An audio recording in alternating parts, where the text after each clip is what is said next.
বছর ঘুরে আবারও ফিরে আসতেছে সিয়াম সাধনার মাস। এই পবিত্র রমজান মাসে আপনাদের জন্য স্বাস্থ্যকর ও পুষ্টি সমৃদ্ধ একটি আইটেম নিয়ে হাজির হলাম। এই আইটেমটি আপনারা চাইলে ইফতার ও সেহরিতে অনায়াসে খেতে পারেন। এই চিরা ও দুধের আইটেমটি যদি আপনারা সেহরি বা ইফতারে খান তাহলে সারাদিনের পানি শূন্যতা পূরণ হবে ও আপনাদের শরীরকেও সুস্থ রাখবে।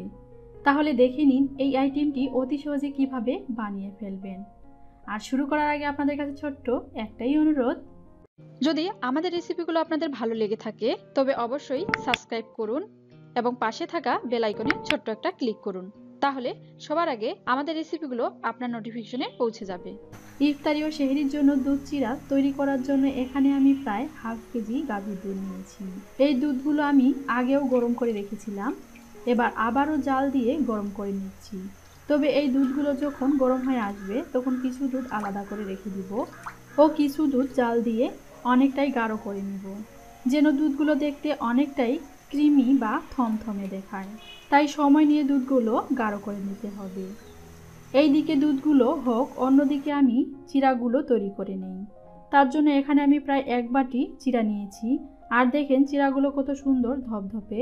তবে আপনারা এখানে চাইলে লাল কালারেরও চিরা ইউজ করতে পারেন। এই চিরাগুলো আমি একটা ছাঁকনির মধ্যে ঢেলে নিব ও চিরাগুলো চেলে নিব, কারণ চিরার মধ্যে যে ময়লা বা বালিগুলো আছে সেগুলো চেলে ফেলে দিব। তবে আপনাদের কাছে যদি এমন ছাঁকনি না থাকে তাহলে চালনি বা কুলার সাহায্যেও চেলে চিরার বালুগুলো বের করে নিতে পারেন। আর আমি আঙ্গুল দিয়ে তুলে আপনাদের দেখিয়ে দিচ্ছি যে চিরায় কত বালু থাকে, সেটা অবশ্যই আপনারা দেখে বুঝতে পারতেছেন। আমার চিরাগুলো চেলে নেওয়া হয়ে গেছে, এবার সরিয়ে নিব। তারপর নিয়েছি 2টা পাকা কলা।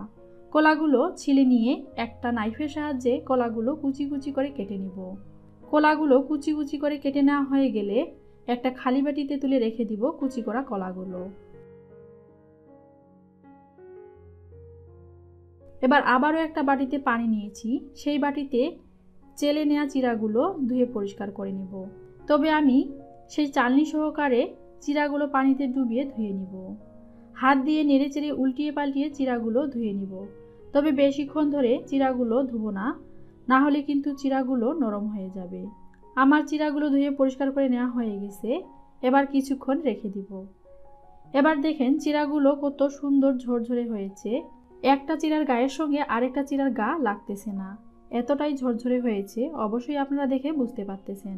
চিরার বাটি সরিয়ে আবারও একটা খালি বাটি নিয়েছি, সেই বাটিতে দিয়ে দিব জাল করে রাখা দুধগুলো, যেগুলো আমি অনেকটাই গাঢ় ক্রিমি করে নিয়েছি।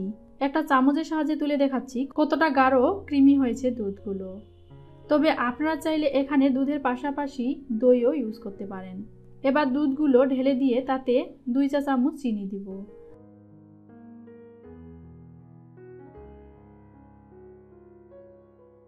তারপর গাঢ় দুধ ও চিনিগুলো চামচ দিয়ে নেড়ে চেড়ে চিনিগুলো গলিয়ে নিব। এবার দিয়ে দিব সেই কুচি করে রাখা কলাগুলো, যেগুলো আমি একটু আগেই কুচি করে রেখেছিলাম, এবং কাঁটা চামচের সাহায্যে কলা ও দুধগুলো মিশিয়ে নিব। তবে এখানে আপনারা কলা ছাড়াও আরও কিছু ফল অ্যাড করে দিতে পারেন, আপনাদের পছন্দ অনুযায়ী ফল, যেগুলো আপনারা খেতে পছন্দ করেন। দুধ ও কলাগুলো মিক্স করে নেওয়ার পর সেখানে দিয়ে দিব পরিষ্কার করে রাখা চিরাগুলো। চিরা দেওয়ার পর সবগুলো উপকরণ ভালোভাবে মিশিয়ে নিব।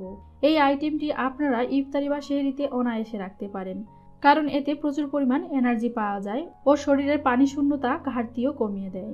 এবার একটা অন্য বাটিতে তুলে রেখে দিব দুধ চিরার আইটেমটি। তবে এই আইটেমটি বানানোর সঙ্গে সঙ্গে খেলেই ভালো হয়, বেশিক্ষণ রাখলে নরম হয়ে যাবে আর খেতেও তেমন ভালো লাগবে না। সবগুলো তুলে নেওয়া হয়ে গেলে আবারও কিছু কুচি করা কলা ও কিশমিশ দিয়ে সাজিয়ে নিব।